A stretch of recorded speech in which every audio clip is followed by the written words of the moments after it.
I still don't know what's more amazing, the fact that this class has gone over 180 episodes, or the fact that I'm still finding original cartoons to use as the intro. Oh, God bless Gary Larson and the Far Side. All right, so we are going to continue looking at glyphs that are what they are, and this is indicated by a stroke line placed under them. And if you've been paying attention in the last couple of weeks, you know that these are called ideograms. So ideograms are slightly different than sound or phonetic glyphs because you are actually saying what you are looking at, whether you're pronouncing ib like heart or renip year, r for mouth. The stroke line that is under the ideogram indicates it's an actual picture of what it is.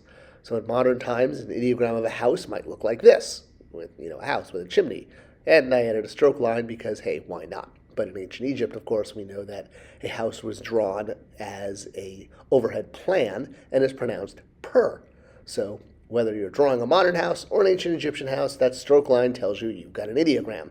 So let's look at a couple ones that we may already actually know. Face. You know this because it's the double consonant her, H-R. If you can go back and we've gone through drawing the face a few times.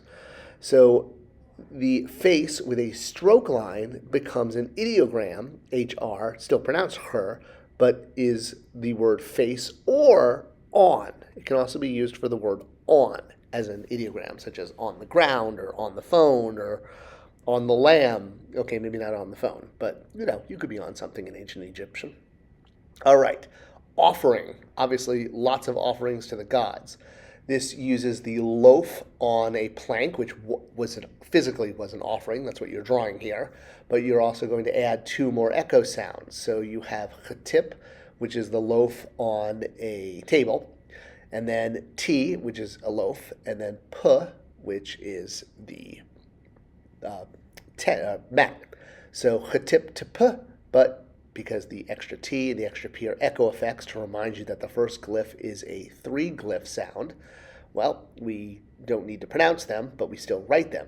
And this is one of the, odd or standoff ideograms that do not have a stroke line. A few of them, very rare, but they don't. So chetip for offering, using chetip, the actual drawing of an offering, followed by 2 echo effects and no stroke line.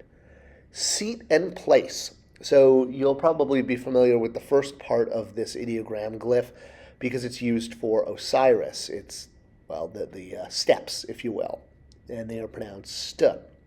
So again, you have an echo effect here because we have the st of the steps, and then we have an extra T added, and then this ideogram has a determinative. That's what that PR sound is at the end for house or place.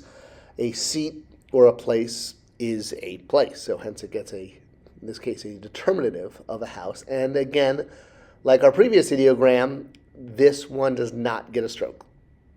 All right, now district. This one's going to introduce a glyph that we haven't had before, but it's basically like graph paper because you're drawing an overhead view of a district of a town, very similar to roadway or even house. So this is pronounced sp. And the sp is the square that you see there on the left with the lines cutting through it, the loaf, and then we do add a stroke line. So how do you draw this new glyph of the actual district?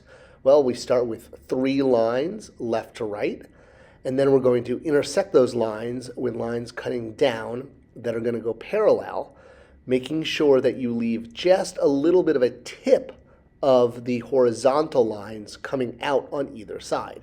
So you don't want to make it flush like a rectangle. So here's like a little bit of a close-up there.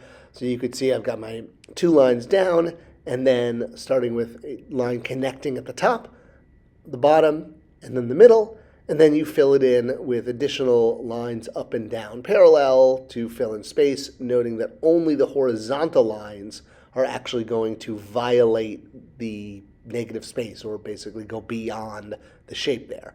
So you can see horizontally the lines are actually hanging out. They've got like little tips there, but all of the vertical lines going up and down stop directly at the top and bottom of the district.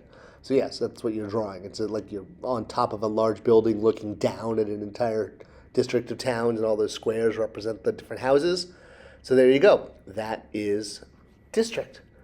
So we've got 4 more ideograms to add to your collection. Write these down on flashcards, the meaning on one side, how to draw the glyph on the other. Don't forget the stroke lines for her and spa'at.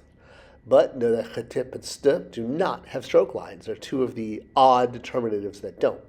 So we've got face or on, offering, seat or place, and district.